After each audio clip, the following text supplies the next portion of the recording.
Jooba Goes to the Market by Marcus Mohalland and Jan Lewis, illustrated by Kate Santee. Jooba was a playful Jamaican monkey. He lived with Miss Edith in the town of Newlands on the island of Jamaica. He lived in a bright blue cinder block house on Parish Lane. His yard was full of trees. There were coconut trees, almond trees, and mango trees. "Ooh-ee, ooh-ee," he screeched, swinging from the branches. Jooba liked relaxing in the hammock. He liked drinking fresh, sweet coconut water and eating mangoes. Jooba didn't like doing chores. He didn't like working at all. Then one day, Miss Edith asked Jooba to go to the market. She gave him a list for her summer party: 6 bananas, 4 tomatoes, and 12 ears of corn. "I've never bought fruits and vegetables," said Jooba. "How do I pick the best ones?" "Just ask someone to help you," smiled Miss Edith. "But I want to play," said Jooba. "You can play later," replied Miss Edith. Jooba scampered down Parish Lane. On the way, he met Calypso, the dancing dog. "Hi, Calypso," Jooba smiled. "Would you help me buy fruits and vegetables at the market?" "I will go," Calypso replied, "but not to buy food. I will go for the music and the dancing. Let's dance." Jooba laughed. "That sounds like fun." Henny the pigeon heard Jooba and Calypso talking. She swooped down from the tree and landed on Jooba's shoulder. "Hi, Henny," Jooba smiled. "Would you help me buy fruits and vegetables at the market?" "Sure," Henny replied. "I'll help you pick the very best ones." So off they went to the market. They ran past the movie theater. They ran past the cafe. Then they ran past the tent where Mr. Lindo was cooking jerk chicken. Soon they arrived at the market. The street was lined with many carts. Different fruits and vegetables filled each one, and it smelled so good. The steel band was playing Calypso's favorite music. The beat of the drums could be heard all through the market. "Come on, Jooba," said Calypso. "Let's go." Calypso and Jooba started to dance. They jumped up and down. They twirled around in circles. They danced and danced. The market was a fun place to be. "Jooba, don't forget you're here to buy fruits and vegetables," reminded Henny. "Oh, yes," remembered Jooba. He looked at his list. "Come on, Henny, we have shopping to do." While Calypso danced, Jooba and Henny went off to search for fruits and vegetables.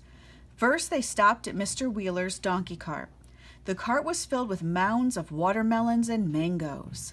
There were big, big bunches of bananas, too. "Ooh-ee, ooh-ee!" Jooba screeched with excitement. "Bananas!"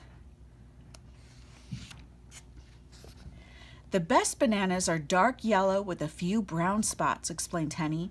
"Would you like to try one?" asked Mr. Wheeler. Jooba peeled the banana and took a bite. It's very sweet," he said.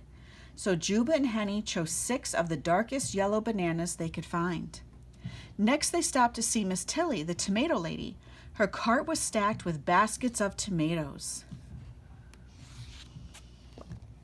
"The best tomatoes are firm and bright red," explained Henny. "Would you like to try a piece?" asked Miss Tilly. It's very juicy," said Jooba. So Jooba and Henny chose 4 of the firmest bright red tomatoes they could find. Finally, they stopped to see Mr. Roy. His cart was piled high with ears of corn. Jooba scratched his head. "Which ones are the best?" "The best ears of corn have sticky brown silk and round plump kernels," explained Henny.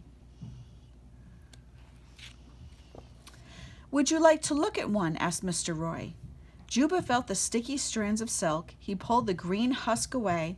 The kernels of corn were round and plump. "What do you think?" asked Mr. Roy. "I think it's ready for roasting," laughed Jooba. So Jooba and Henny chose 12 of the freshest, plumpest ears of corn they could find. "Let's get Calypso. I'm ready to go home," Jooba said. "But wait, how will we carry all of this?" "Calypso can help us," said Henny. "Here he comes now." Mr. Wheeler saw that Jooba, Henny, and Calypso needed help. "I have an idea," he called out. "I will give you a ride on my donkey cart. Hop on." They rode past the tent where Mr. Lindo was cooking jerk chicken. They rode past the cafe. Then they rode past the movie theater. They giggled with excitement when they turned onto Parish Lane. Jooba gave the fruits and vegetables to Miss Edith. Henny helped me pick the very best ones, he said proudly. Miss Edith patted him on the head. She was very pleased. She counted 6 dark yellow bananas, 4 bright red tomatoes, and 12 plump ears of corn. They smell delicious, she said. While Miss Edith roasted corn over the fire, Jooba, Henny, and Calypso chased each other around the yard. Finally, all of the food was ready and their friends arrived for the party. Everyone enjoyed a delicious meal. Now it's time for music and dancing, shouted Jooba. Let's dance! Miss Edith's summer party meal. Jerk chicken, rice and peas, fried plantains, spicy steamed cabbage, roasted corn on the cob, sliced fresh tomatoes, and plenty of bananas for Jooba. Jamaican monkeys. Hundreds of years ago, there were certain kinds of monkeys that only lived in Jamaica. Today you will not see any monkeys living there. They are extinct. The reason for this is unknown. If you visit Jamaica, the only place you might see a monkey is at the zoo. The end.